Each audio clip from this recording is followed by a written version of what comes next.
নমস্কার বন্ধুরা, আজকে আমি বানাবো বিহারি মটন। তার জন্য মটনটা ধুয়ে রেখে দিয়েছি হাফ কিলো। আর এখানে পেঁয়াজ কুচি আর ছোটো ছোটো পেঁয়াজ দিয়েছি আস্তা, আর টমেটোর কুচি করেছি। এখানে আদা রসুন আর এটা হলো নাগামরিচ দিয়েছি, আমাদের এখানে নাগামরিচ বলে। আর আলুটা কেটে রেখেছি। এখন এদিকে কুকার বসিয়ে দিয়েছি, তেলটা গরম হয়ে গেছে। এখন আলুটা নুন হলুদ দিয়ে ভেজে নেব।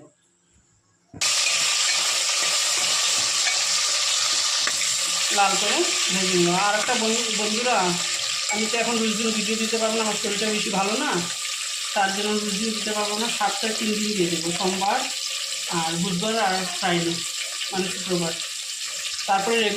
তারপরে যখন শরীরটা ভালো হয়ে যাবে তখন রোজ দিন দিয়ে দেবো। আলুটা ভাজা হয়ে গেছে, এখন তুলে নেব। গোটা গরম মশলা দিয়ে দিলাম, তেজপাতা দিয়ে দিলাম। গরম মশলাটা একটু ভেজে দিই। এখন পেঁয়াজটা দিয়ে দিলাম। গোটা পেঁয়াজটা দেবো না, কাটা পেঁয়াজটাই দেবো। দিয়ে আগে একটু ভেজে নেব।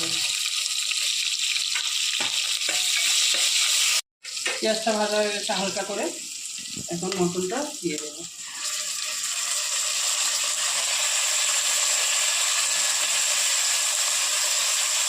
মটনটা একটু ভালো মতো ভেজে নেব।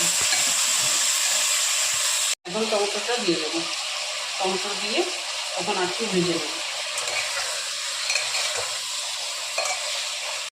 মাংসটা একটু ভেজে নিয়েছি টমেটো দিয়ে। এখন মশলাগুলো দিয়ে দেবো। আগে লঙ্কার গুঁড়োটা দিয়ে দিই, 2 চামচ দিয়ে দিলাম। হলুদের গুঁড়ো 1 চামচ দিয়ে দিলাম। ধনিয়ার গুঁড়ো 1.5 চামচ দিয়ে দিলাম।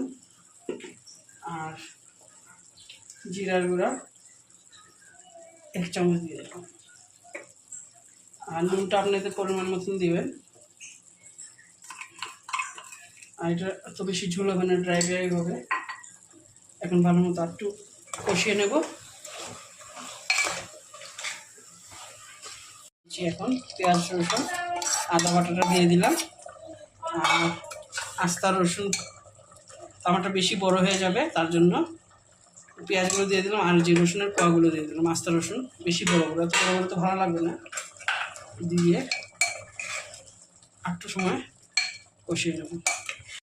এখন ভেজে রাখা আলুটা দিয়ে দিলাম। আর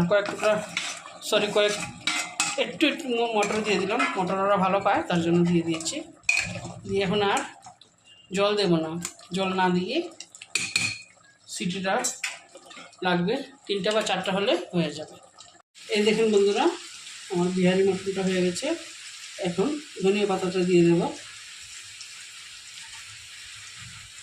দিয়ে একটু মিশিয়ে নেব। যদি ভালো লাগে লাইক শেয়ার কমেন্ট করবেন। Thank you.